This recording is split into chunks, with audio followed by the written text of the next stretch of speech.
En application stricte de la loi, nous avons considéré qu'il n'y avait pas d'infraction et nous ne demandons pas de dommages et intérêts à son encontre. Nous ne sommes pas une association, une machine de guerre contre Dominique Strauss-Kahn.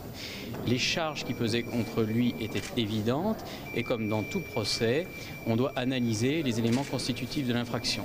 Les équipes d'action que je représente ont considéré qu'il manquait des éléments pour pouvoir caractériser l'infraction de proxénétisme et donc que le tribunal rentre en voie de condamnation. Peut-être le début d'un débat de société sur la manière dont certains envisagent la prostitution et surtout le proxénétisme et aussi, puisqu'on sait qu'un certain nombre d'autres pays européens ont pris cette direction-là, ça n'est pas quelque chose que nous appelons quant à nous de nos voeux, puisque nos clientes, nous l'avons répété à plusieurs reprises, ne sont pas quant à elles des militantes de l'abolition ou de la criminalisation du client. Ça n'est pas du tout le propos qui est le nôtre dans ce dossier, mais en tout cas, je pense que ce dossier est un des révélateurs de ce que nous sommes ici à l'aune d'un débat de société. Ça se